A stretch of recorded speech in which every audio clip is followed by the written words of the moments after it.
Great. And as you can see, the meeting is recorded, so we can catch that later afterward. We are excited to welcome two women's rights activists from India who have worked relentlessly to defend the equal rights of Muslim women in India, Zakia Soman and Dr. Noorjehan Safia Niaz. They are co-founders of Bharatiya Muslim Mahila Andolan, or Bmma, a national movement of Muslim women which describes itself as an autonomous and secular human rights movement that advocates for equal citizenship rights for Muslims in India. Bmma has spent 13 years at the forefront of the human rights movement in India, tackling not just citizenship, but also the day-to-day issues affecting their community and building up Muslim women's leadership therein. They've conducted studies and fora that brought women's voices to the public arena, raised the issue of reforming Muslim family law, and have mobilized this movement of Indian Muslim women to take the lead in demanding for justice for equal human rights. The recently published book, Indian Muslim Women's Movement for Justice and Equal Citizenship, has come out this year and is available on Amazon and several other e-book selling outlets. And we'll be sharing the links to those in the chat, so please keep an eye out for that so that you can buy the book and read about their journey. It's a collection of essays and articles written by Zakia and Noorjehan that have appeared in news outlets and magazines over the years. A shout out to those platforms that helped to bring their voices to their communities when first written, and now we get to learn and be inspired by their work as well.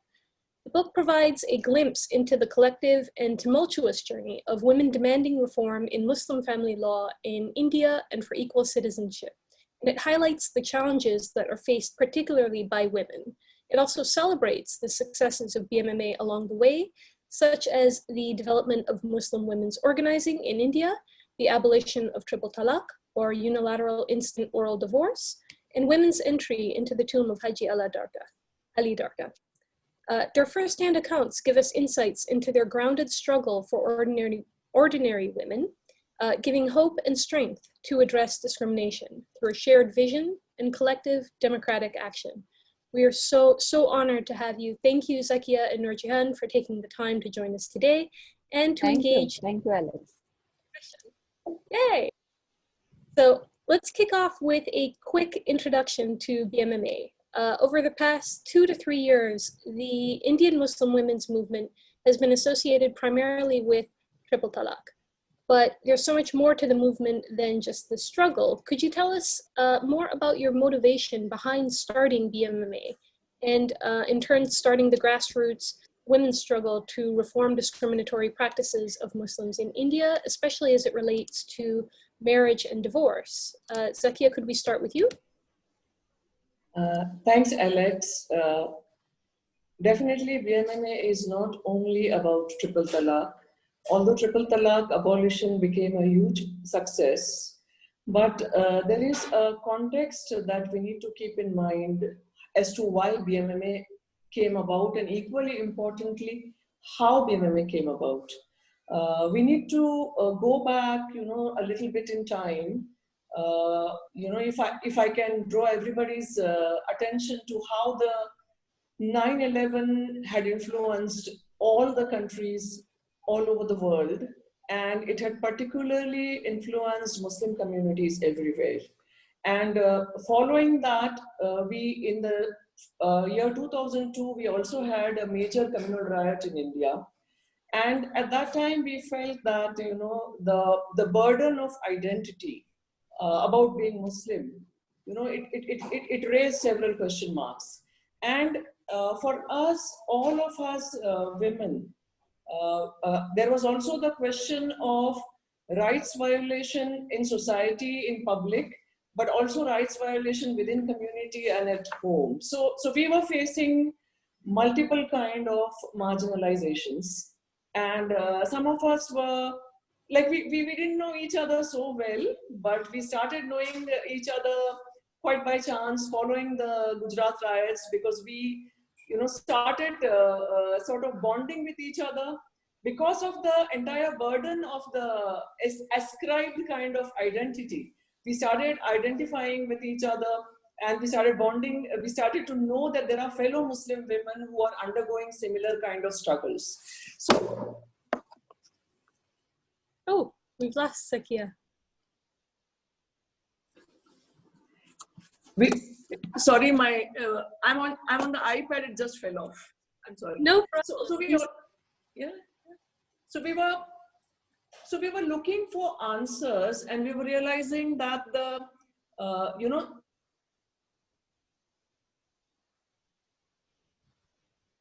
we need to Zakia, understand that India is a, yeah. there you go. We lost your audio for just a second there. Yeah. Please continue. Yeah. So we need to keep this in mind that India is a democracy. It's a multicultural, multi-religious society where all citizens are equal. And our constitution gives us all rights equally, irrespective of our religion, irrespective of our gender, irrespective of our caste background, everything. So we realize that there have been failures on both counts. There has been a failure in the way the democracy and the democratic mechanisms have failed to enable us to become equal participants, because Muslims, despite of the fact that they are the largest minority, and despite of the fact that there are so many safeguards in the constitution, in reality, the Muslim community in India is amongst the poorest people. We are the most backward educationally, economically, socially, and we don't have a political voice. And there's a problem within also, because we have only been represented by patriarchal male religious leaders. So what has happened, that there has never been any space for the Muslim women's issues to leave alone be resolved, but even to be discussed or even to be mentioned. It has been, it has been considered quite blasphemous. So we realize that, we need to, in order to change our lot, we need to make the government accountable. We also need to make the community male leadership accountable. And we realize that is not possible. That's easier said than done. So it's better that we build new leadership of women and girls. We started questioning, why can't women and girls be leaders? Where is it written? Because in Quran, it's about women's equal, it's about men and women being equal. Allah has created men and women equal. So where is it written that it's only the men who can be the leaders? So we started questioning that logic. At the same time, we also are very proud Indians, and we are very proud of being born in a democracy. So we decided that we'll work at both the levels. We'll work at the level of the government, be it for education, be it for jobs, be it for health entitlements, be it for political participation. And we'll also work at the level of the community. We need to come together, and the whole area of reform in Muslim personal law. So we sort of felt that instead of each one of us struggling together individually as a woman, if we come together and form a platform, and that is where we can sort of deal with this monster. Yeah, so that's how, over a period of time, over a period of almost 3 years, we had several meetings in different parts of the country, where so many women came and participated and put across their thoughts. And we realized that it has to be, like you said in the introduction, Alex, we realized that it has to be a secular, democratic organization. It has to be a membership-based organization. And we also decided that we'll work on the issue of education, of livelihoods, of security, health, and law. And that's how, and we named ourselves, our name, it's a Hindi name, but it translates as Indian Muslim Women's Movement. So we are not a religious organization. We are a secular democratic organization, and we are a women-led organization. Yeah. Yeah, but you do tackle those issues at the intersection of patriarchy and religion and state power, all in this goal of women's rights. And Noor, did you want to add on to what Zakia has just said here? Yeah, just a couple of things. To the question as to why Muslim women felt the need to have their own movement was to create an alternative. To tell the community and to the larger society that we are there. We need to be at the table. We need to reclaim our space as community leaders, as people who are going to decide for themselves and for the larger community. It is important that women's voices are inserted into the larger discourse that is happening within the community. It was also important that we think of ourselves as not just leading Muslim women, but leading the community. So our work reflects that we work with young people, young Muslim men and women, with a lot of other groups within the community. So it's not just about leading Muslim women on a certain issue, but leading the community and showing the way. And for us, it is also important, and that is what we've done in the last 13 years, is we've brought about structural change in the community. So we have not just been demanding change from the state or demanding change or certain demands from the community, but we have ourselves created institutions. So whether it's Ortho Ki Sharia Adalat or Darul Uloom Niswa or Karwa centers, we have created centers. We have created institutions and the resultant structural change within the community. So, it was important for us that we tell the community and the state that we exist and there is an alternative voice existing, and you've been ignoring this voice for decades, and it's time that you hear us. And on the issue of Muslim family law reform, other than we are doing a lot of other things, but the Hindu law is codified, the Christians, Parsis, the majority minority communities in India have their own codified family law. For us, for a lot of historical reasons, our laws have not been codified. And it's 7 decades now, it's more than 70 years. And the largest minority is not having a comprehensively gender just codified law based on the constitutional values and based on the Quranic injunctions. Now, when is that going to happen? So it is important that we as Muslim women lead that change, and we demand that from the state. Mm-hmm. Mm-hmm. And you've done such incredible work in supporting women emerging as leaders that it's not just a personal struggle, but also one as a Muslim believer in the community, as a citizen of your nation as well, and something that really inspires people beyond India and outside of this, and hopefully that inspires our audience today as well. And so I want to do, before I go on to the second question, I want to do a quick vocabulary interruption here, because we'll be talking about triple talaq, or unilateral instant oral divorce, halala, where a woman who has been divorced by triple talaq has to marry another man, consummate the marriage, and then get divorced again before being able to remarry the former husband. And polygamy, where a Muslim man marries multiple wives simultaneously. So let's talk a bit more about these practices. How are they being practiced in India? If you could give us some examples. And what were Muslim women's views on these practices? And what was kind of the opposition when you were calling for equality and justice coming up against it? Zakia, did you want to start again? Yeah, so as we started working in the community, directly engaging with the Muslim women, enrolling them, educating them about their rights and responsibilities, it so happened that all over the country in different states, women started coming to us saying that you are helping us with so many, with my child's scholarship, or you're helping me with my widow's pension. But my husband has just pronounced triple talaq in one go instantly, and he has thrown me out of my home. So where do I go with my children? Please help me. So these kind of cases were coming from all over the country. And that's when we realized that even as there is a long-term campaign which we had undertaken to reform the Muslim personal law, triple talaq was a very, very pressing issue. And she would be thrown out of the home in the middle of the night sometimes, and she had no recourse. So she would go to the Maulvi in the neighborhood, the Qazi in the neighborhood, and the Qazi would sympathize with her, but say that, what has happened with you? I'm so sad.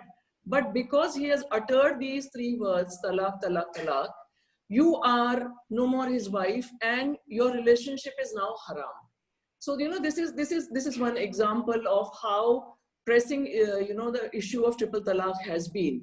And even in our national status of Muslim personal law, we found about 525 women were divorcee women. And out of them, a majority of almost like, I don't remember the exact figure, but about 85 to 90% of them were divorced through the triple talaq method. So that's how pressing the problem has been. There are also other issues. There are issues of domestic violence. There are issues of polygamy. There are issues of men marrying, second time without the first wife at all being in the know. Forget permission, forget any condition, anything. She comes to know, much later when it has already happened. We have also come across issues of people having people justifying lot of patriarchal things, lot of regressive things, and attributing it to the Sharia and attributing it to the religion. So this kind of and not really sort of protecting the dignity and the human autonomy of the woman, of the wife. So these have been a lot of our experiences. There has also been experiences about girls being girls aspiring to become something, to study, to go for higher studies, but they're not being able to do that because of poverty and because of other priorities. So these are some of the issues. But we've also come across cases of nikah halala, which is a very barbaric practice.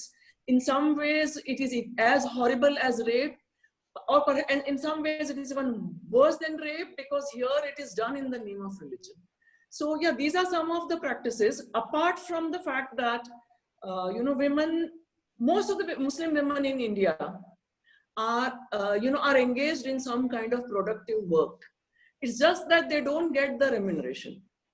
They don't get the remuneration, they don't get the recognition, they don't get the dignity.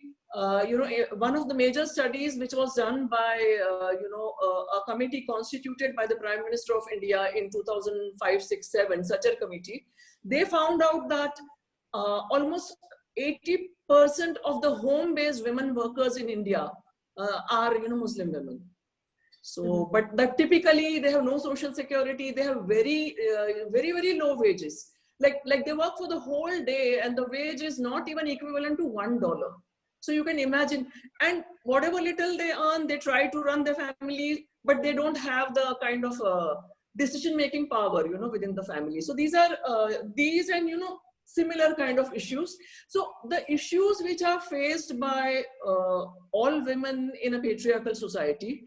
Additionally, because we do not have understanding in our community about gender justice and gender equality, and because we do not have a codified Muslim family law, so those problems also the women face, apart from the whole problem of communalism and communal discrimination. Noor, did you want to add to that? Yeah, maybe I could add a few cases that I remember, because that will give a kind of feel to the kind of cases that we got. I remember in a city in India called Bhopal, we had a young woman. She was hardly 20 years of age. She was physically challenged, and she reported in a public hearing that while she was asleep, her husband divorced her, and when she got up from her sleep, he told her that while you are asleep, I have divorced you, and this house doesn't belong to you anymore, and you have to leave. A case in the Mumbai Sharia Adalat was registered, and she showed us the Nikah-nama, where at the end of the page of the Nikah-nama, the husband had written, I divorce you. And he wrote Talaq 3 times. This was on her Nikah-nama at the edge of the paper. There have been cases from the city of Pune in a public hearing where he wrote Talaq 3 times on a small piece of paper, like not even like a full skip sheet or something, small piece, and he threw it on his face and he went away. There was one volunteer with us. She said he's divorced me on phone from Dubai, and his parents are asking me to leave the house now. Where do I go, and what do I do with the small children? So these are the kinds of cases. We've had a case of halala where this woman was asked to do halala 8 times. This was a case which we had in Mumbai. We had a public hearing in Lucknow, and this woman, her nose was cut off because she refused to do halala. So these cases have kept coming to us, and we realized that we can continue to do firefighting and handle cases and go to the police station. But till we don't have a legal backing, till we don't have a law which tells the community that this cannot be done, we will continue to firefight, and we will continue to a codified law which says that these practices, these traditions are no longer valid, and if anybody does it, then it's not allowed, and it's it will not be tolerated as a society. So these are, law is also important because if you go to the Qazi, you go to the police station, and they tell us on our face that, well, it's allowed in your community. How do you expect us to help you? There is the law based on which we can ask this woman's husband to come to the police station. So that's also the reason why we need a law, a legislation which clearly debars these practices. Absolutely, as a means of addressing some of these injustices, really, that are quite, as the case studies that you just shared here, they're quite ridiculous in reality, and yet they're allowed to be perpetuated without this law and without some kind of protection for these women. That kind of takes us into the next question here for the budding students and practitioners of the law tuning in today. The use of strategic litigation in a minority Muslim context, like India, where there's no codified Muslim family law, as you just said, is very interesting because it was not the legislation, but a community practice that was being challenged in court. And so what was the motivation behind taking the route of citizenship, using the Indian constitution, and evoking state responsibility to achieve what you did with the consequential banning of triple talaq in India? Noor, did you want to start us off here? Yeah. So if we have to briefly look at the history of family laws in India, the first law was passed in 1937, followed by a law in 1939.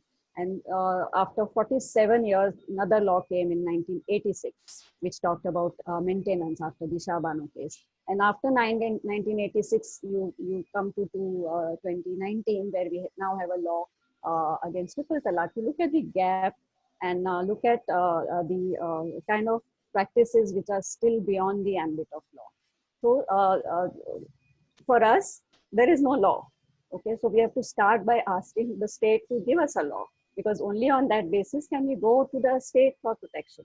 So our struggle has been maybe topsy-turvy and trying to look at how we have a law in the first place. There are certain community practices which cannot be challenged legally if there's no law in place. There's a lot of argument given by a lot of people that we have a Supreme Court in India which is good and which has come up with some very good judgments against even triple talaq and other practices. So that should be good enough. But our question is why Supreme Court judgments are good enough for the Muslim women, if they're not good enough or not enough for the rest of them. If the Hindus, which include the Sikhs, the Jains, the Buddhists, if they have a codified family law based on their religion, if the Christians and the Parsis were such a small minority, they have a codified law based on their religion. What wrong have we done? Why should Muslim women not have legal protection? There's no great theory behind it. It's a very simple question. We are a citizen of this country. Rest of the communities have their own laws based on their religion, which is codified by the parliament, by the elected representatives of the country. Why should we not have? So it's a very basic requirement of a citizen to be governed by law. A lot of practices within the Hindu community, the dowry practice, the sati practice, child marriage, polygamy, these have been outlawed in the Hindu law. Why should they not be outlawed for us? For us, it is important to look at law as a deterrent. We know law is not everything. Law cannot reform societies. You need legal provisions, and you need certain socio-economic, political processes to happen within the community, and a combination of two makes the society go forward. So for people who say that, no, just education, awareness, Supreme Court judgments are enough, okay? To them we ask, then if that is the case, then why do we have a Hindu law codified? Then why do we have laws at all? Then why do we have parliament? If Supreme Court judgments are enough, then let's have the judiciary. Let's do away with the parliamentary system where laws are made. So when it comes to Muslim women, don't talk about law, don't talk about codification, don't talk about legalization. And that leaves out a whole chunk of, 80 million Muslim women are left out of the ambit of law. So for us, it is not, people have forced us into this binary that either you believe in the Quran or you believe in the Constitution. Either you follow the Sharia law or you follow the laws of the land. Now, we already have a precedent. We already have family laws being codified. So it has come to a point where the state intervenes and it codifies the law. So there is gender justice, and the community knows what will work and what will not work. So for us, it is both. We need the Quranic injunctions, we need the Quranic values to be implemented in our lives. We want them to be justiciable. We want the constitutional values and the constitutional laws to be made applicable to us. Why just the Quran and the Constitution? We want the Shida to be applicable to us. We want the UNDHR to be applicable. We are a global citizen. The world is connected. So to say that Muslim women, for her, only this much and not more. Now, who decides and for whom? It's time that Muslim women come forward and say, we want everything. From wherever my rights are going to be protected, I will ask for it. Absolutely. And Zakia, if I could have you add on to that, but also touch a little bit more on part of the last question as well, is who was the main opposition to the work that you've been doing getting triple talaq banned and in the strategic litigation that you're trying to go here? Like where is this opposition coming from? Trying to achieve justice for women. So that's as expected, the main opposition was from those who were, so far used to speaking in the name of the entire Muslim community. So we have this so-called personal law board. It's just another NGO actually, and youth sections in the media and even in the government used to think that it is some kind of a Sharia authorized body. It took upon the it took the women of Bmma to inform and educate the whole world that this country has millions of NGOs and they are yet another NGO, and a bad one at that, because they are not even talking about justice and equality, whereas most NGOs do talk about justice and equality. So yes, those I would say patriarchal men whose primary identity is religious leaders' identity. So they were most upset because it was a question about their survival and their existence. If women start questioning and women start giving the answers and women start demanding the justice, then what is the relevance of religious male bodies? There is no relevance. So, and that is exactly what happened in the end. Surprisingly, we also found some of the self-styled, self-declared progressive people, initially at least, standing alongside these, patriarchal Maulvis, rather than actually supporting the women. So, and that problem has continued with us throughout, because why do you want a law? Because there is a right-wing threat. There is a right-wing government. You can't, so the old dictum of patriarchy, because the time for gender justice is never right. There is always some external threat, which is, which makes women's issues and women's concerns very, very secondary, actually. So yeah, so that kind of a thing also we have faced. But on a happy note, on this entire campaign, and it was a campaign. Court case was just one part of the campaign, but there was a whole campaign of public education. And the whole country, virtually the whole country supported us. Lot of women, lot of women journalists, lot of women in academia, lot of women students, lot of women in the police, apart from the affected women themselves, who came out in huge numbers. And, it went across all the communities. It was not just the Muslim women, it was all women from all different backgrounds who supported. It truly became a movement where the BMMA members and the affected women sort of, brought it out in front of the whole world that gender justice is a fundamental principle of the Quran, and what violations you are witnessing at the hands of these male patriarchal bodies and male patriarchal figures is their own patriarchy. This is patriarchy masquerading as religion, and that positive public campaign about gender justice being very much fundamental to Islam, that was done by these ordinary women. The big Maulvis and big scholars, and they may have written many books, I don't know, but who has read those books? Who knows about what is, what is actually the contents of those books? So it became, And this book that we have now put together, it is, it is all those articles where, which was part of a huge public education campaign actually. And the entire, like, to our satisfaction, you can't believe, people used to call to give a 5,000 rupee donation. People used to call to give a small 10,000 rupee donation. So many universities, so many different, even NGOs, everybody sort of supported us, different associations, trade associations, everywhere in different parts of the country. Yeah. Mm-hmm. And it's actually something that has given a lot of inspiration to other women's rights organizations and movements in other countries, the way that you have tackled strategic litigation. And I'm really glad that you put it together into this book so that there's actually something that people can read and to go through the journey in the step by step. But I wonder if you could very shortly kind of summarize there about the triple talaq case specifically. How did the strategic litigation happen? What was the process and the steps that you took and the outcomes for folks who are not familiar with this case? And then so that they can just give us a little bit to inspire them, and then they can go off and do their own research on it as well. So Noor, you will take it or Yeah. I'll take it? Yeah.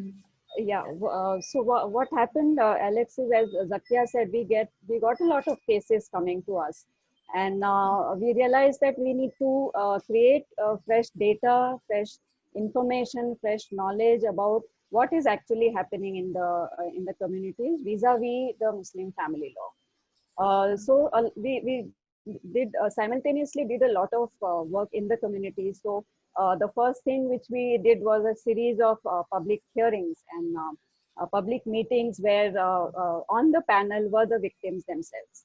There was a time when we started Bmma, we had the panel, we had on the panel people who were experts and scholars and alims, and we realized that this is not taking us anywhere.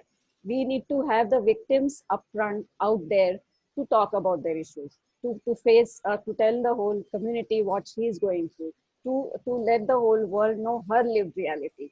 So while we may talk about what are the Quranic injunctions, the constitutional values, those are all on one side. What is happening to her in her life? So for us, that was very important, and we did this as a campaign from 2007 up till even now. We did a lot of public hearings to give platform for the victims, for ordinary women to come and talk. We did a lot of study. As I said, we needed fresh data to find out what is it that Muslim women want.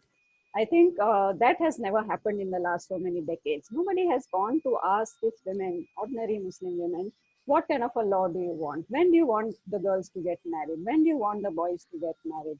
What do we do about polygamy? What do we do about the method of divorce? How do we decide the custody of children? Nobody has ever asked.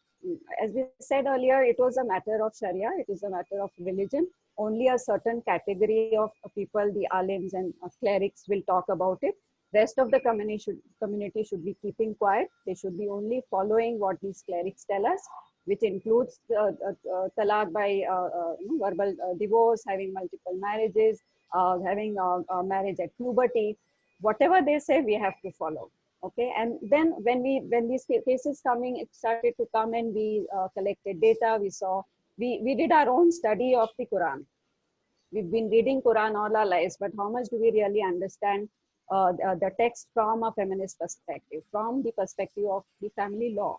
And we did our own study. We did multiple training programs in the communities, within our national council, with our we got people like Asghar Ali engineer on board to speak to us. A lot of people came in, and we realized that the Quranic framework, the ethics of the Quran, the ethical framework, the values of the Quran are not to be seen in our community practices.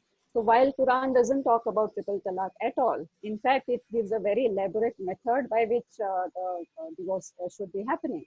The Quran has a completely different take on polygamy, but look what is happening in the community. Halala has got no place in the Quran, and yet it is practiced with so much of impunity. And we realize that if we don't take the Quran for ourselves, if we don't reclaim it for ourselves, if we don't read it from our perspective, if we don't read it from the perspective of what is happening to me now, then we will never be able to get a law for ourselves. We will never be able to fight it out within the community. And that knowledge of the Quran, of the Islamic values, gave a lot of strength to ordinary women. We did small booklets in different regional languages so that women could read it. We sent it out to the young boys within our community to tell them that this is what it is. So preparing the community, giving them an alternative version. The version that they heard from the clerics all these years was that women are secondary to the men. She has to listen to what the man is saying. This is what the law is. This is what our religion is, and that's it. But it is important that women create religious knowledge. Women read it for themselves and realize that this is what Allah has given it to her, and what stops her from demanding her rights from within the community and from the state. So public hearings, small booklets, educational material, public hearings, reaching out to the state, reaching out to all the different institutions within the state. So we reached out to the Law Commission, we reached out to the Women's Commission, not just at the national level, but also in all the states that we are working in. So State Women's Commission, State Human Rights Commission, we reached out to our the Prime Minister's office, and we also reached out to the judiciary. So we filed a PIL in the Supreme Court against triple talaq. Our PIL against polygamy and halala is still pending, and we want the Supreme Court to come up with a good judgment. So reaching out to the state, because we felt that the boards and the Jamaat-e-Islamis and these religious organizations have never listened to Muslim women. If they wanted, they could have done a lot for for reforms within the law, but they have not done it. They don't want to acknowledge the problem. They don't want to listen to Muslim women. They don't want to do anything but continue with their hegemony.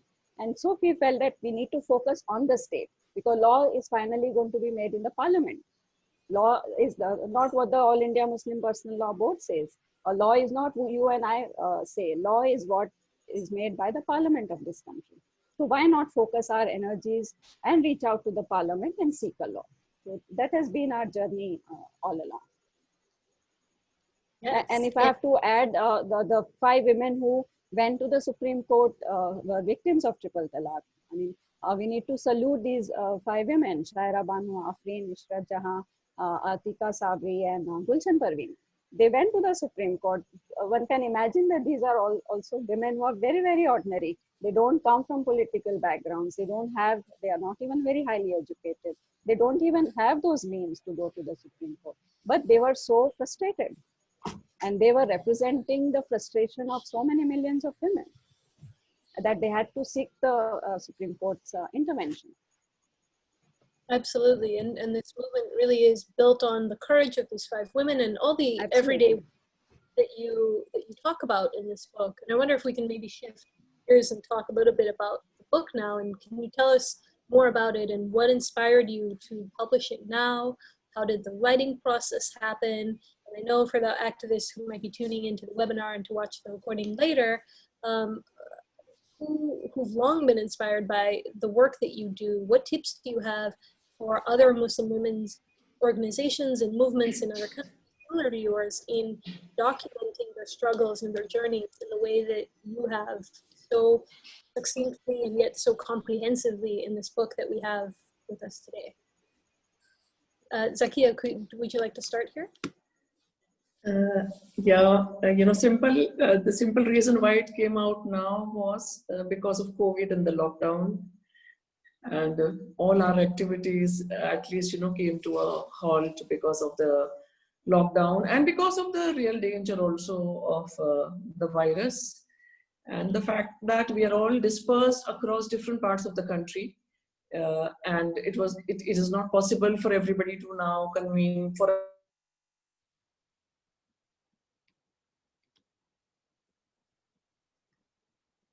Zakia, I think we've lost you for a little bit here. I think beginning 2015 onwards, and like was mentioned earlier also, that there is very little understanding, knowledge, or information about the overall condition of the Muslim community, and under the circumstances, of course, virtually nothing, no knowledge exists about the Muslim women. So it is, and even as that is the case, there have been very, very, wild kind of claims and false allegations, everything. So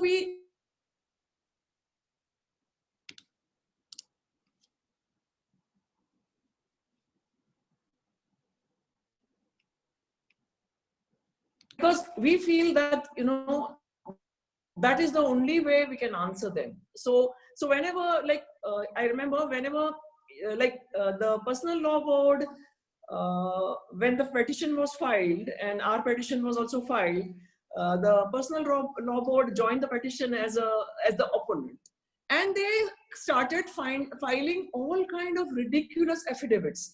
The first affidavit they filed, which they were so ashamed and they had to withdraw it, they went at great length to justify triple talaq. And then it was because of the continuous pressure that we were keeping, the women were keeping through the media, through various writings, that they were forced to withdraw that affidavit. They also filed an affidavit. It's there. It will be there on in the Supreme Court's archives. They also filed an affidavit justifying the practice of polygamy, and where they said things like that women are so lustful. This is I'm drawing from the affidavit when I'm saying this. Women are so lustful that they will not be satisfied, and there'll be murders in society. So Muslim men are rendering some kind of a public service by marrying more than one wives. This is what they have said in the affidavit. So this was the level of misinformation, propaganda, and false kind of presentation. So we thought that it was very, very important, not just for those who are making this, false claims and, spreading misinformation, but it's very, very important to educate the general public. And I'm sure that, the Supreme Court and the judges who sit there, they're also part of the society. And when they were seeing these stories coming out daily, when they were seeing, these kind of writings also coming out daily, somewhere it influenced the, positive judgment that it is an abhorrent practice and it must be abolished. So yeah, but right now immediate reason is because of the COVID, thanks to COVID, yeah. So there's no fresh writing actually. It's all old writings in the book. So yeah. Right. It's a silver lining of the pandemic, if we can have one of those, that you get to share this journey with us. Noor, did you want to add what you had just said as well? You're on mute.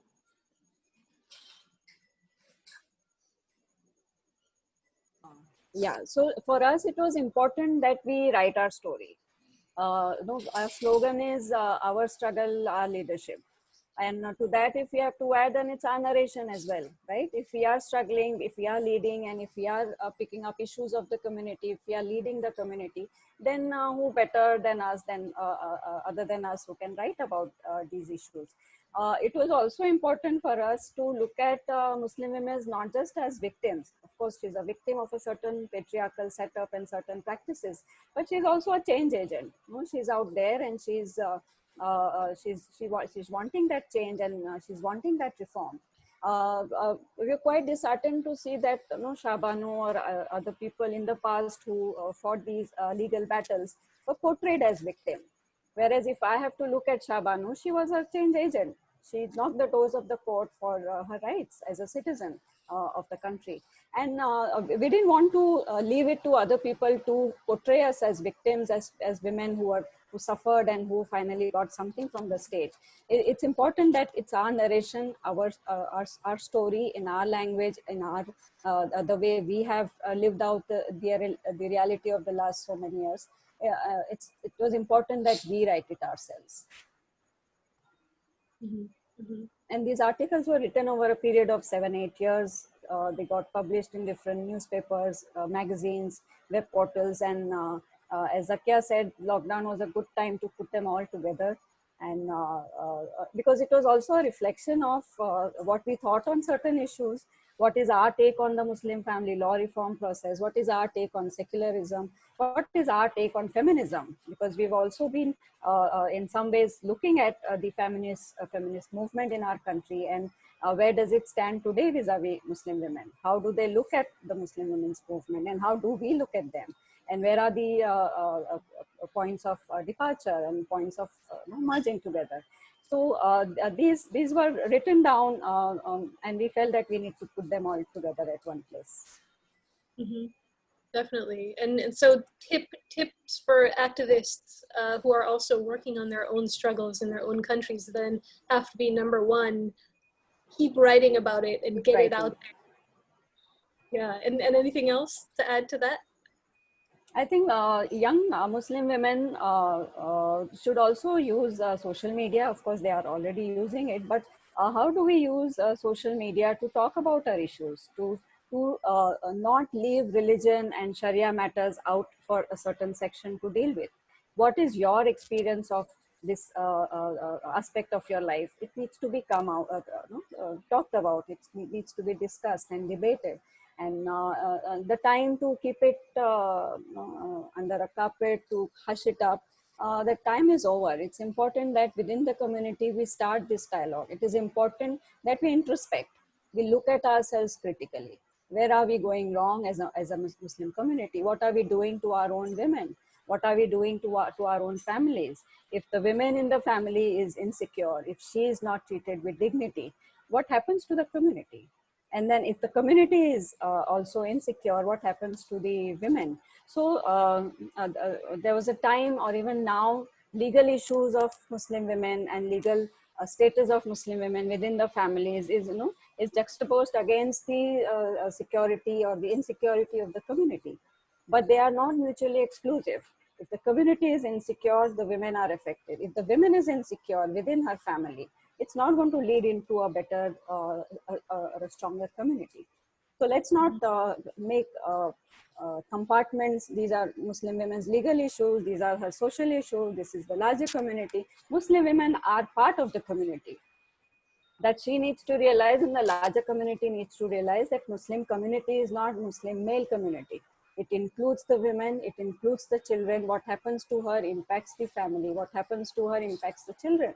So how do you make things so exclusive and so separate?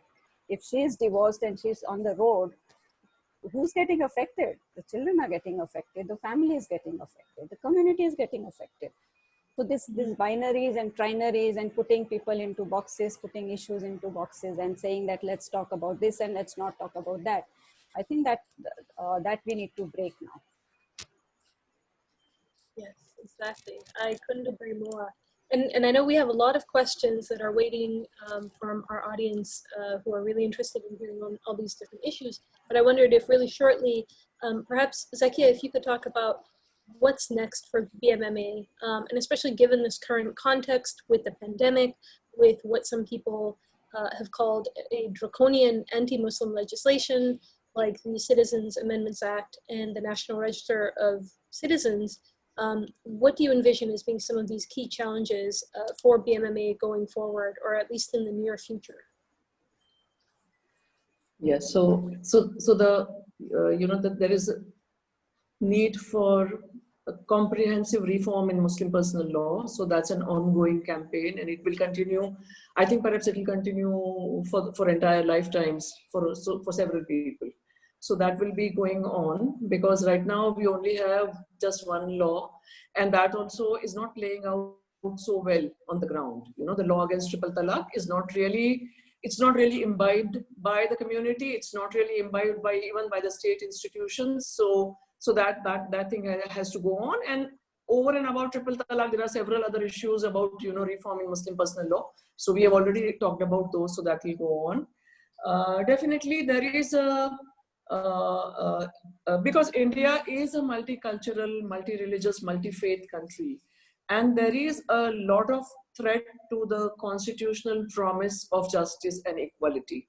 And we are seeing, you know, the entire campaign opposing the Citizenship Amendment Act, because our citizenship is based not on religion at all. You know, if we read even the primary school children who are taught the Constitution of India, they know that your religion cannot be linked to your citizenship. You are a citizen if you are born in this country, and if your parents and your forefathers are from this country. So but you cannot discriminate on the basis of religion. And now this law has been brought about, and there is a real possibility of a national register of citizens to play out this discriminatory law on the ground. So a lot of community education is required. I would say, there has to be a lot of effort for democratization within the community, because unless we are poor, we are backward educationally, we are backward economically, socially, no doubt about that. And there is discrimination, there is communalism also. But we cannot forever keep on demanding that because we are minorities, everything should be fine with us. No, it will not be. Increasingly, the people who are, the right wing is growing. Hatred and dislike for Muslims is growing. It's openly growing, not just in India. It's happening globally. So there is no alternative to democratization within the community, towards which BMMA is engaged in a big way.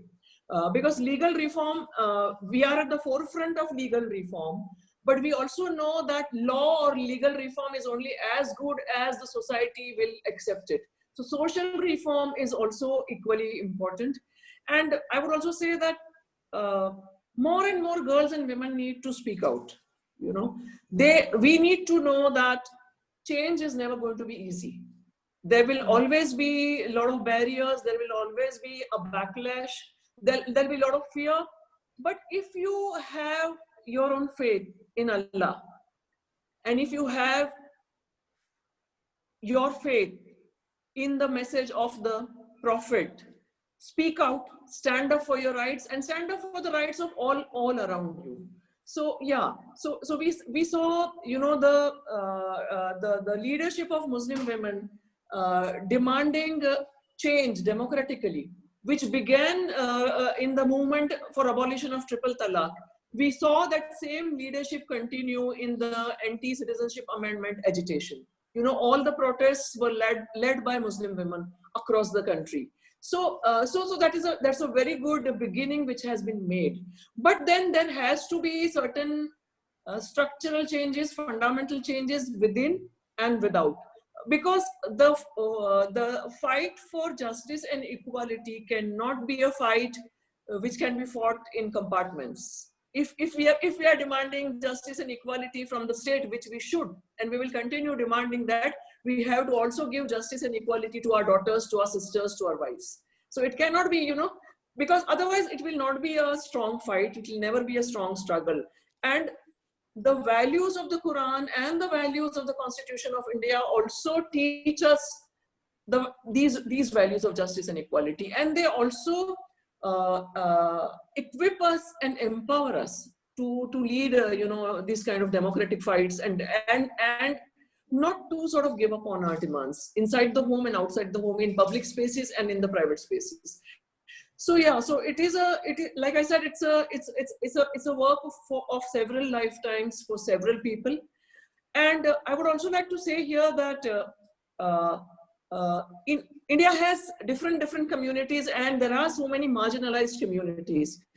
But when we compare the Muslim community with other marginalized communities, such as the Dalits, particularly the Dalits, then there has been a lot of role which has been played by the middle class and by the people who found education and, well-being for themselves. But amongst the Muslim community, like in all our meetings,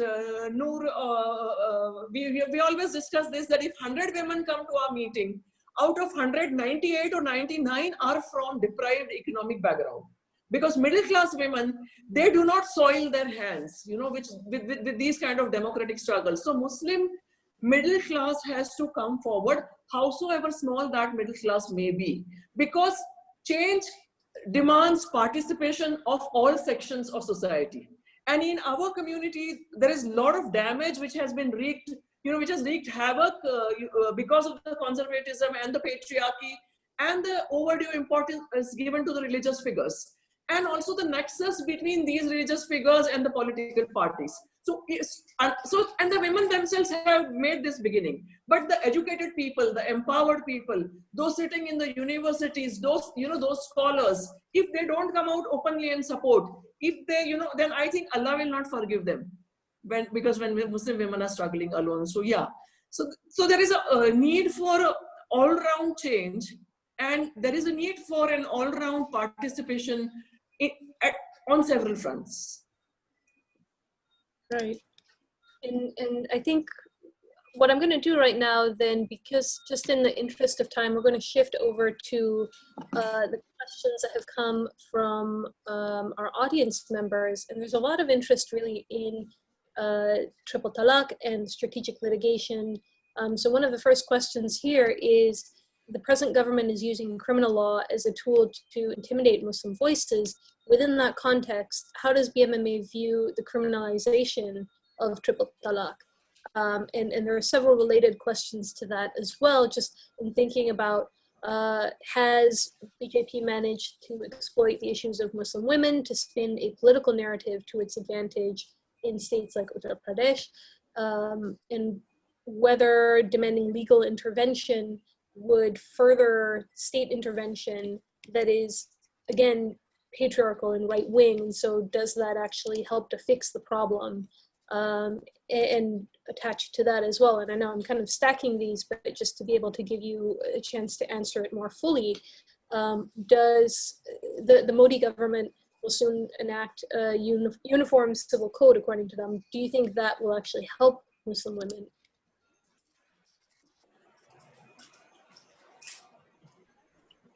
Noor, do you want to start? What is Yeah. Yeah. See, the Muslim community has been engaging with the state right from the beginning, since independence. It's not that we have never engaged with the state, okay? All the criminal laws are common for all the citizens, and we have very happily accepted those laws as Muslims, and we follow them.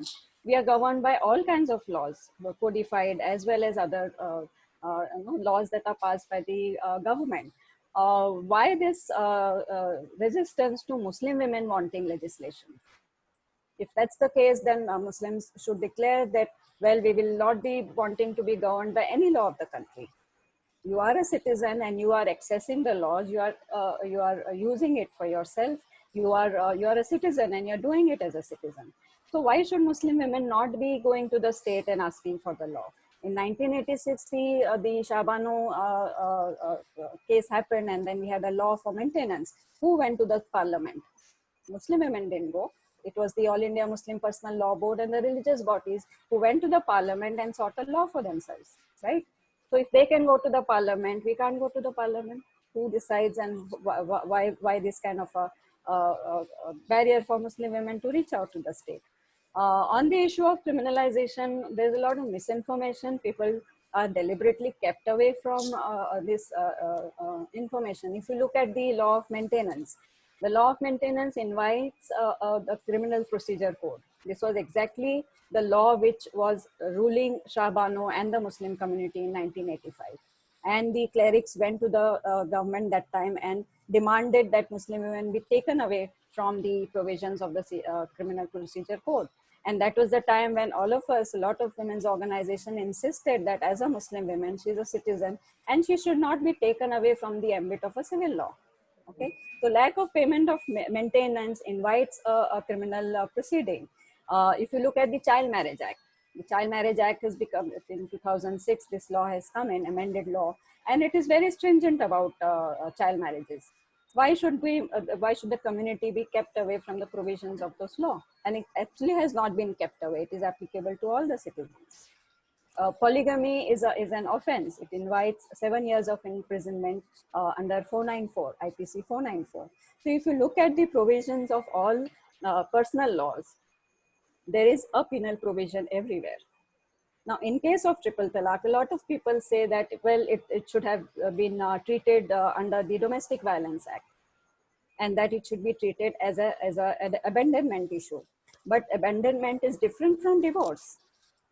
By saying those three words, the marriage itself gets terminated, which is different from a woman who is abandoned. because she's still within the marriage, she can still seek her rights. So to confuse people by clubbing abandonment with divorce has been a difficult, has been deliberately done. And then to say that triple talaq should not be criminalized. Well, then even lack of payment of maintenance should also not be criminalized. Then polygamy should also not be criminalized. Then child marriages also should be allowed to happen without any penal provision. So we think it's, well, we were not asking for a 3-year imprisonment. We wanted a little lesser one, but 3 years is fine, good enough. If you don't give triple divorce, you won't be, the law won't be applicable to you, right? It plays a deterrent role. Don't give divorce orally and unilaterally. Follow a process. Do arbitration, sit with people and discuss your problems. And then if divorce has to happen, follow a procedure which is given in the Quran. The law will not walk up to you to put you in the jail, right? Only if you commit a crime that the law will be applicable to you. So don't commit the crime, simple. Zakia, do you want to add to that? I see you laughing at See, the simple thing is that the BJP government is only 6 years old, but the problems of Muslim women pertaining to personal law are there forever and forever. So beginning with the argument that Quran gave rights to Muslim women 1400 years ago, yet, yes, Quran did give the rights, but is there a Muslim woman around who has got those rights in reality? So that's the question. So let's not make an excuse of the BJP government being in power. And this law against triple talaq, the criminalization and all, Noor said so many things which we have been writing about. See, the thing is that you take the record or the history of any law which has been brought about pertaining to women. Let's take women in India. None of the laws, no law when it was first brought about was perfect. Yeah, it was only brought out with good intent, and as it played out, there were amendments, and then gradually it improved and it improved, and so many of the laws are still imperfect. So firstly, you do not at all engage with the whole issue of triple talaq. Like I said, you begin by denying that triple talaq at all is an issue. That's the level of denial. And then when the women are themselves struggling, they are not supported by the religious leaders, and they are not supported by particularly those vocal people who are opposing the criminalization. There are a whole lot of people who are obsessed by the BJP being in power. You know, we can't view every issue in our life with the lens of Narendra Modi and he being the Prime Minister of India. We don't have that kind of a pathological tendency. So the fact remains that 6 years, the BJP government came in. Before that, there were non-BJP governments. They did not attend to this issue. And also the women took it up now. And let's give the devil its due that the central government, the affidavit they filed in the Supreme Court, when the court asked for their view, they filed the affidavit which was perfect as per the constitutional provisions. They filed an affidavit supporting the women. And they gave the example of 22 Muslim countries, which are Islamic countries, where triple talaq, the method with which it is happening in India is null and void. It's illegal in those countries. So they concluded that it is not an essential practice of Islam. This is a very sound reasoning that they gave. So let's give the devil their due, that they supported the abolition of triple talaq, and because of the efforts of the women, it happened. So now let's not say that why criminalize, then why give triple talaq? So why are so many people concerned about men being sent to jail? For ages and ages, for decades and decades, women are being shoved around. They are being thrown out in the middle of the night. Nobody cared to take it up. Yeah, nobody cared to even talk about triple talaq. Simple issue of triple talaq even in the public space. Nobody cared to talk about that. But the women themselves struggled against it, built a momentum, went to the Supreme Court, won a ruling in their favor. Now so many are concerned about men going to jail. So this is patriarchy. Two things are coming together here. One is patriarchy. Another is some people in our country cannot view anything without, BJP. They're obsessed with the fact. Of course, there are several problems that we are facing because there is a right-wing government. Nobody is denying that. Nobody is denying that. But the fact remains that they are the ones who brought about this law. So you should have engaged with the whole, a movement for abolition of triple talaq. You should also have engaged with the, process of lawmaking. You oppose almost everything which the BJP government does. So you're opposing this also. So that's hardly an excuse. That's hardly an excuse. And it's not as though because there have been certain changes which have been initiated by this present government. They've introduced new currency. So it's not as though we have stopped using that currency because it was introduced by this government. So let's keep that clarity, and let's not make it, either way, it only helps preserve the patriarchal status quo. And it becomes another reason for continued denial of justice to women, which is not acceptable to the women. And women, see, all women have protection of law. Why can't we have it? And we cannot treat this as domestic violence, because the man who is pronouncing triple talaq is getting the sanctity of that practice in the name of religion. So till you call that bluff, that this is not sanctioned by religion, and you can do that only by framing a separate law for banning triple talaq. You can't club it with abandonment or domestic violence or anything, because abandon and domestic violence does not enjoy that kind of sanctity in the community and in society. And who instantly pronounces triple talaq and throws out his wife was not considered a bad man, because as per the manufactured common sense, that is allowed as per our religion. That was the falsehood which was being perpetuated. So this law is there. In fact, let's help. Like Bmma is trying, all the volunteers of Bmma are trying. Let's, as law students and as people who understand and read law and interpret law, help those women who continue to be affected, by these kind of issues. And let's help them sort of understand the law and use it as a huge protection or a deterrent, rather. Mm-hmm. And that actually gets to another question, or a set of questions here as well, about the important work that you do in terms of providing resources to Muslim women on their rights from a religious standpoint, from a national standpoint, from basically any way that they can access their rights. You are trying to help them. But can you talk a little bit more about how you're engaging at the community level to address these really deeply ingrained parts of culture that are against Islamic principles of equality and of justice? Are there Muslim female scholars that you look to provide these argumentation from a religious standpoint, or showing evidence that from a religious standpoint that this is not right, that there is a different way, that justice and equality is not incompatible with what you're trying to achieve as Muslim women? Can you speak to that? Noor, would you like to start this time? Yeah, see, our engagement with the community is complete. I mean, if you look at our centers are located within the communities. Our volunteers are all from the community, and we work largely with the marginalized Muslim women. And we have centers where we run vocational skills, classes where women come in and they learn certain vocational skills, and they are able to start earning some money for themselves. We are engaging with young Muslim women. We have a group called the Seher group, where adolescent girls are, we get them in, we do a lot of games, exercises. We talk about the constitution, we talk about the Quranic rights, we sit and we read the Quran. We look at what are the Quranic verses on, say, divorce, on polygamy, and translations are available. We turn them into small booklets in Urdu, Hindi, and local languages, and we sit and we discuss and we talk. And we also look at male volunteers who are with us. So we have a group called Udan Group, which comprises of adolescent boys, Muslim boys, whom we also engage in our talks on constitutional rights, on what the Quran has to say about these things.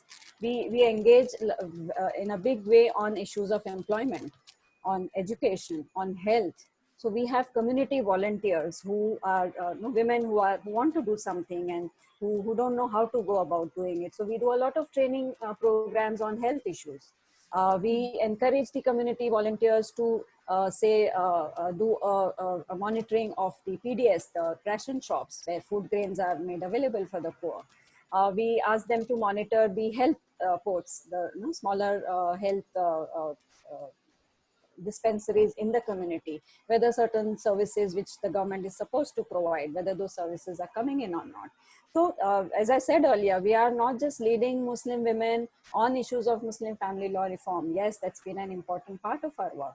But our volunteers, our community leaders are leading the community. They raise issues of security with the police, with the local police station.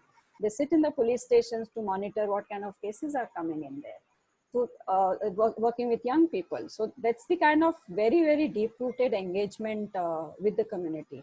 And on the issue of Muslim law reform, we have really focused on reading the Quran, because it's a huge Islamic law and Islamic theology. It's a huge issue, and we are primarily activists who are trying to bring in some change in the mindset by giving information, by giving knowledge. And the best way to do is to just sit with the Quran and see what is there in this book for us, specifically on issues of family law, but largely also looking at the ethical framework. We start by always saying Bismillahirrahmanirrahim. What does it mean? It just means that God is beneficent, merciful. If God is, why are we not? So these are values that we pick up. We've got it from the Quran itself. Justice, equality, wisdom, compassion. These are not values which are alien to us as Muslims. It's there as part of our text. And as we talk about the issues of divorce and marriage in the Quran, we also simultaneously, or rather more, focus on the values of the Quran. And we talk to young people and women and volunteers by first starting to believe that we are equal before Allah. That there's no way that Allah could have created half the section as inferior to the other half. And it is our right to read the text directly. Yes, we will take help of the alims and scholars and we will read their books. But end of the day, it's my book, it's my creator and my relationship with my creator. And I want to know one-on-one to know what's there in it for me and read it myself and gain my own understanding, my own perspective, my own meanings out of it and see how it applies to me in my daily life. So these are small tools, little perspectives that we share with our volunteers, and that gives them a lot of hope, a lot of encouragement, inspiration that yes, Allah is not unequal. God has created us equal. And who are these men and who are these clerics to treat us differently? So that has given us a lot of strength and hope. Absolutely, and empowering the women that you work with and providing further inspiration for folks who follow your work as well. And speaking of these linkages that you can make inside and outside of India, Zakia, I wonder if you could take on this question, but what has been the relationship that you've had with mainstream Indian feminist women? And so that's looking inward, but also looking outward. How has BMMA collaborated with women's rights movements in India's neighboring Muslim countries, for example, Afghanistan, Pakistan, or Bangladesh? Yeah, so, before coming to that, I would also add one major component of our work is about building bridges with other non-Muslim communities, because we are a country of many, many faith communities. And Muslims are just one of the minorities. So it's very important that we have a peaceful society, harmonious society, and towards that, a lot of work is done on an ongoing basis. So that's another major component of our work. We have had very good relation with women's groups, with feminist groups at the level of South Asia. Of course, with Musawah, because Musawah, we really look up to Musawah and we draw a lot of inspiration and a lot of guidance, a lot of support. But yes, inspiration is something that, I remember I met Dr. Amina Wadud way back in 2009 or 10 when she had come to India. And actually, I did an interview with her, and that's part of the book. That interview was carried by the largest selling Hindi newspaper of the country, and it's there in the book. So yeah, so that's the kind of relationship with Musawah. But we are more active South Asia wide, and because there is a common, there are shared histories and there's a shared culture. So we have, there are South Asian groupings, and we regularly receive and send emissaries. We participate at, there are several platforms at the level of South Asia, there also we participate. Also, one thing we realize that for an ordinary woman who lives in a hutment, in a slum, for her there is no women's movement in her life. So that remains the mainstay of our work, how to rope in more and more girls, more and more women to sort of come and understand their rights as women, as human beings, and as citizens in a democracy. You will be surprised, wherever we are running our women's Sharia adalats, invariably there is a woman from not a Muslim background, from Hindu background, coming to us with her case about domestic violence or some kind of a discord with the husband or with the in-laws. That is the kind of level of engagement at the level of the community. So although they know that this is a Muslim women's group, but they come to us. So our volunteers guide them to the police station, or some lawyer, or some kind of group which can support that kind of need. So yeah, so we have a good relationship. But I would say that just by declaring that I'm a feminist, I do not become a feminist. So all the issues and all the problems afflicting the other activist communities also afflict the women's groups and feminist community. And we were asked in one of our very early meetings, even Bmma was not even formed. It was one of the brainstorming meetings which led to the formation of Bmma. We were asked by one very prominent feminist in the country that why do you want to have a separate organization for Muslim women? And we were so glad. One of our women volunteers, she stood up and she said, but can I answer your question with a question? And she said, okay. And her question was, why do we at all have separate organizations from women? There are so many organizations, where men and women both are there. So after that, she, there were no questions, at least in that meeting. So yeah, there is a lot we can do there. We can do more. Although so many universities, their women's studies departments have supported us, have invited us, where they've specially organized, interactions for us to sort of be able to explain the condition of Muslim women, the issue of triple talaq. That has happened all over the, a lot of women's studies departments. And it has also, like I said, that the women in government, women in police, women in media, they have been, like women in the media, I feel that so many of them made it like their own personal contribution as a woman to highlight the stories of triple talaq. So that's the kind of collaboration and cooperation we have received. But yeah, like I said, that just by declaring that I'm a feminist, one doesn't become a feminist, and there can be problems on that front. Yeah. Noor wants to add. Noor, if you can keep it fairly short, we're running close to the... Just a little example, this Qazi training that we have now 20 women who are formally trained Qazis. Now the idea that why should we not become Qazi came from one of our Seher volunteers. And she said, Appa, aadmi Qazi ban sakte, to hum kyun nahi ban sakte? If men can become Qazis and if they can solemnize marriages, why can't we do it? And that really began the thought process. And then we worked out the syllabus entirely by ourselves.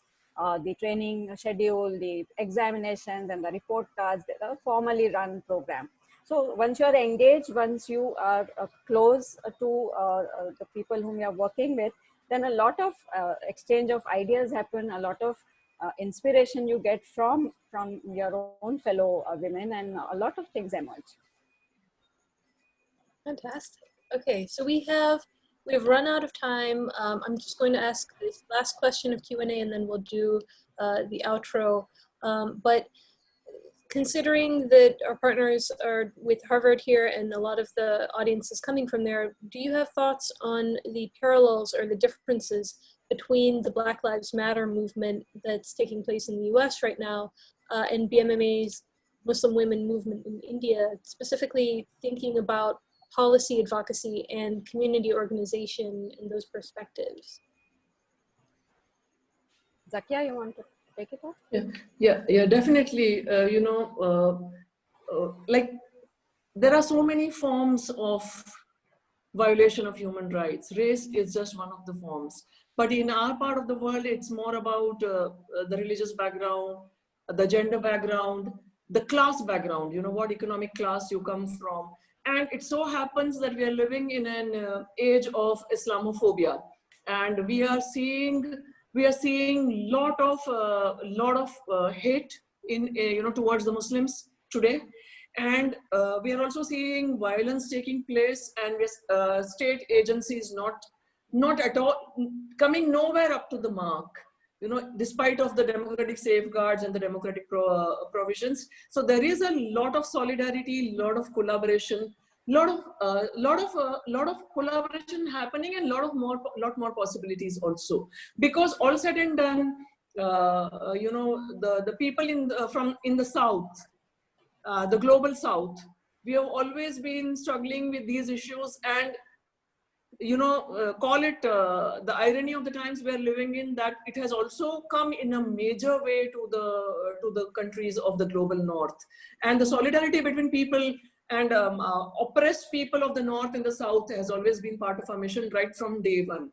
So yeah, a lot of collaboration possibilities exist, and we can work closely together towards those kind of possibilities. Yes. Mm-hmm. Great. And Noor, did you have anything to add to that? I think what is common is the democratization process is really seeping in.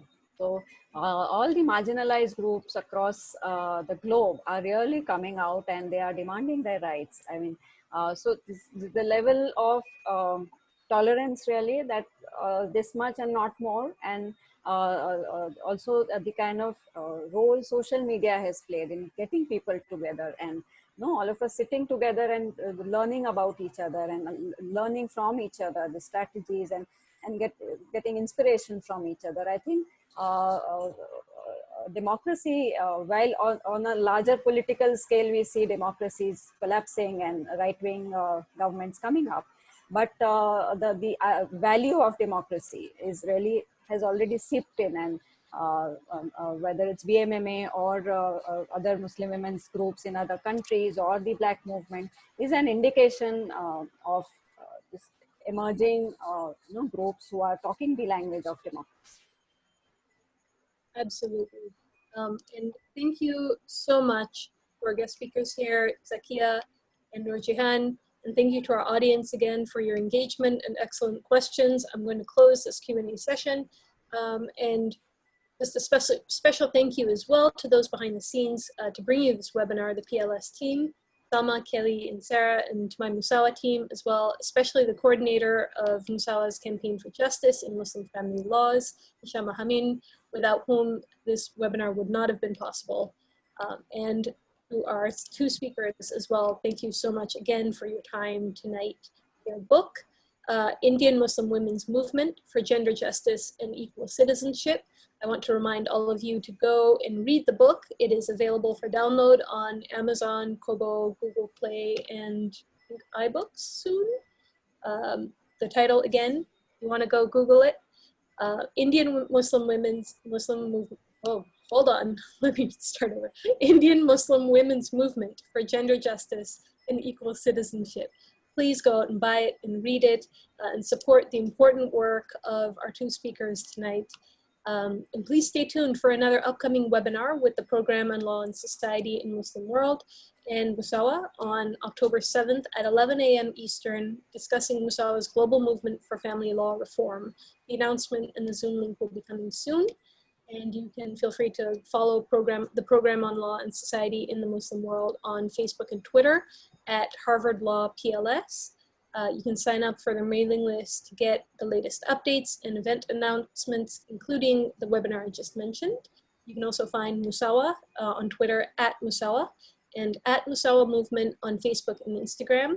And BMMA is at bmmaindia.com and on Twitter at bmma_India and on Facebook at bmma 2015. Please do check out the work that they're doing in addition to the book and follow them and interact with them on social media. Noorjehan also has a YouTube series on the Indian Constitution that you can check out online on YouTube.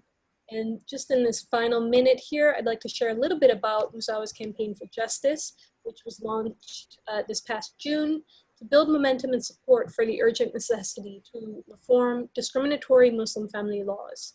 And this campaign brings together advocates for family law reform from across 3 regions, the Middle East and North Africa, Sub-Saharan Africa, and South and Southeast Asia, to build their capacity to justify the possibility for reform in Muslim contexts, to share successful strategies, to build collective strength, to stand their ground in the face of resistance and attacks, and to build public support for the idea that change is both necessary and possible to bridge the disconnect between law and reality, which is something that I hope that you took away from what Zakia and Noorjehan were also talking about here in the struggle for Muslim women's rights in particular contexts. If this sounds interesting and you want to get involved, especially if you're working in or interested in working in reform of Muslim family laws in your own country, please email us at musawah@musawah.org and join the movement to reform discriminatory Muslim family laws.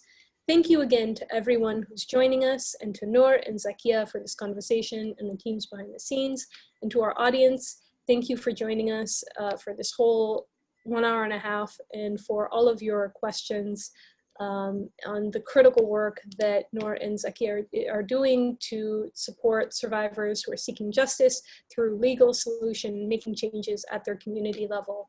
May you all stay safe and healthy wherever you are, and have a good night or a good rest of the day wherever you are. Thank you. Thank you. Bye. Thank you. Thank you so much, Alex. Thank you so much.